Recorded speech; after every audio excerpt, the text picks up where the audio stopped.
Hi everyone, I welcome you all again on a new day with our daily The Hindu newspaper based analysis. So let's just start without wasting our time. First question for today is contempt of court comes under which of the following? जैसे कि आपको नाम से ही पता चल रहा है court का कंटेम्प्ट है ना, ये डिटेलिंग में आपने पॉलिटी में पढ़ा होगा कंटेम्प्ट क्या क्या होता है, किस तरह के होते हैं, सिविल और क्रिमिनल कंटेम्प्ट क्या होते हैं।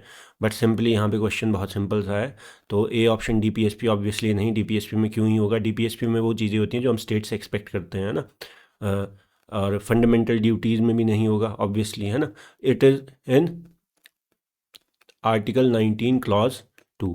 क्या बताता है आर्टिकल 19 क्लॉज 2? आर्टिकल 19(1) क्या है? डिफरेंट टाइप ऑफ फ्रीडम्स, है ना, डिफरेंट टाइप ऑफ फ्रीडम्स, है ना। तो आपका यहाँ पे आपका फ्रीडम ऑफ एक्सप्रेशन आता है, फ्रीडम ऑफ मूवमेंट, ये सब चीज़ आती है, फ्रीडम ऑफ ट्रेड आता है। तो आर्टिकल 19 क्लॉज 2 क्या करता है? It is a like clause for reasonable restrictions on freedom of speech. क्या ही समझ आता है? तो आपको पता होना चाहिए contempt of court under the reasonable restrictions on freedom of speech, मतलब कि और क्या क्या रीजनेबल रिस्ट्रिक्शंस होते हैं, like sovereignty, public order, morality, है ना, इंटीग्रिटी, ये सारी चीज़ें, है ना। तो ये आपको पता होना चाहिए। Next, which of the following statements about the model code of conduct is correct? तो ये आपने बचपन से पढ़ा होगा, इसको हिंदी में क्या बोलते हैं? आचार संहिता। It is a set of guidelines जो कि कंसेंसस से है, पॉलिटिकल पार्टीज़ के आपस के कंसेंसस से है कि हम ये इस तरह का बिहेवियर फॉलो करेंगे, इस तरह का बिहेवियर उनसे एक्सपेक्ट किया जाता है ड्यूरिंग द इलेक्शन कैंपेन। तो these like are the certain set of guidelines और प्रिंसिपल्स, है ना।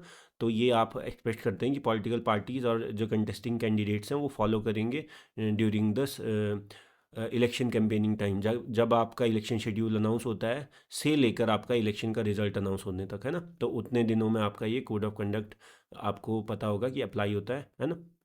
तो लेकिन क्या ये इसकी कोई लीगल वैलिडिटी है? बिल्कुल नहीं, इट इज़ जस्ट वॉलेंटरी, है ना, नॉट लीगली इन्फोर्सेबल। इसीलिए कई बार ये आपका इसको क्रिटिसाइज़ भी किया जाता है कि लीगली इन्फोर्सेबल ना होने की वजह से काफ़ी जगह क्या होता है, मतलब इसका ध्यान भी नहीं रखा जाता है। तो आपको पता होना चाहिए इसको इशू कौन करता है? ईसीआई। ईसीआई क्यों इशू करता है? ईसीआई की ये आता है प्लीनरी पावर्स के अंडर में। अब कुछ लोग बोलेंगे कि प्लीनरी पावर्स क्या होता है? सिंपल आपने पढ़ा होगा, जैसे सुप्रीम कोर्ट में पढ़ते हैं, plenary powers are absolute powers. Absolute powers with no limitation, ऐसी पावर जिसमें आप इशू को लेके, किसी भी इशू या किसी भी इंस्टेंट या किसी भी मैटर को लेके आप कुछ भी मतलब डिसाइड कर सकते हैं, आपको कोई लिमिटेशन नहीं है ना। So that is the plenary power of ECI, है ना। तो ये आपको पता होना चाहिए। इट इज़ लीगली, बिल्कुल नहीं। It is applies only after election result, बिल्कुल नहीं। It applies only to ruling party, नहीं। It is issued by ECI, है ना। और मैं आपसे क्वेश्चन पूछता हूँ, you should answer it in comments. ECI comes under which article and is it a constitutional body? Obviously वैसे मैंने बता ही दिया, तो विच आर्टिकल, है ना, ये आपको पता होना चाहिए। It is a constitutional body under which article?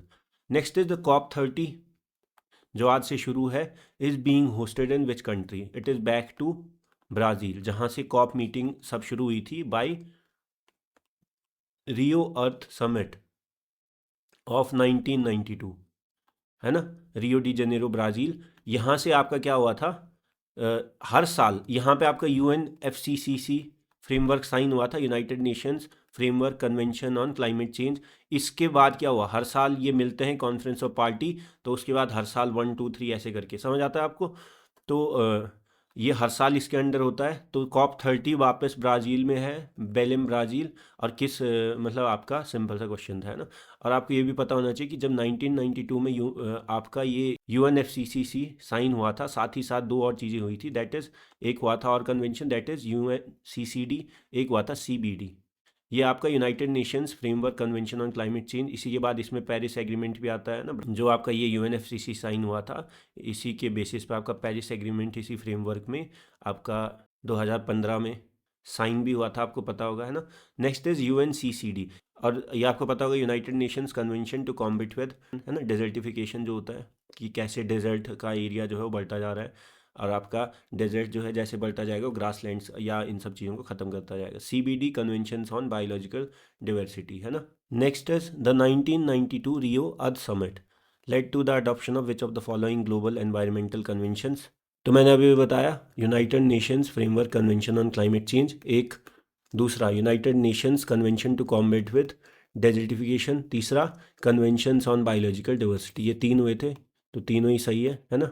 तो 1 2 3 ऑल ये आपको पता होना चाहिए। रियो अर्थ समिट में तीनों आपका साइन हुए थे, तीनों इन्वायरमेंटल के जो मेजर ट्रीटीज़ है। Next is important geography mapping, ओमन गोट रिवर, या इसको आप बोलते हैं डॉकी रिवर भी। ये फेमस क्यों है? For its crystal clear water, है ना।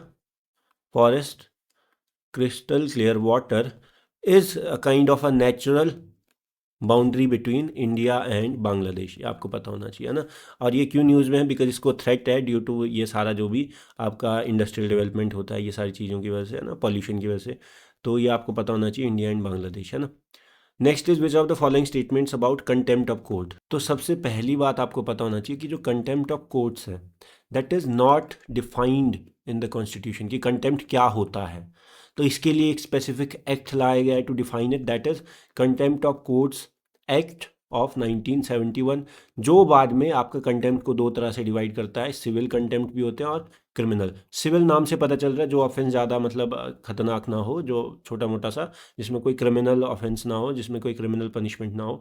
तो सिविल में क्या क्या हो सकता है आप खुद सोच सकते हैं। सिविल में छोटी मोटी चीज़, जैसे आप कोर्ट ऑर्डर फॉलो ना करना, ये सारी चीज़ें।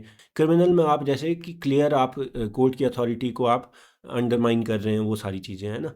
तो ये आपको इतना पता होना चाहिए। तो the term contempt of court is defined in the constitution of India, बिल्कुल गलत। Both the supreme court and high courts have the power to punish for contempt, बिल्कुल सही। सुप्रीम कोर्ट और हाई कोर्ट पनिश कर सकते हैं, power of contempt है, because they are also courts of records. Courts of records क्या होता है कि इनके जो भी पुराने जो भी कोर्ट रिकॉर्ड्स हैं वो एक एविडेंस की तरह यूज़ हो सकते हैं इन एनी फ्यूचर प्रोसीडिंग, है ना। तो इनके पास एक्सेप्शनल पावर होती है, तो इसलिए कंटेम्प्ट के लिए पनिश भी कर सकते हैं। Next is the contempt of courts act of 1971, बिल्कुल सही। Classifies contempt as civil and criminal, बिल्कुल सही, है ना। तो 2 and 3 ओनली, बिल्कुल सही। तो द कॉन्स्टिट्यूशन देखो 129 में सुप्रीम कोर्ट के लिए है और 215 में हाई कोर्ट के लिए, है ना, कंटेम्प्ट की पावर। The constitution empowers the supreme court and high courts respectively to punish for contempt, however it does not define the contempt of court, बिल्कुल सही। तो कंटेम्प्ट ऑफ कोर्ट डिफाइन करने के लिए आपका ये एक्ट लाया गया, जिसमें आपका डेफिनेशन कैटेगरीज हो है सिविल एंड क्रिमिनल कंटेम्प्ट, है ना।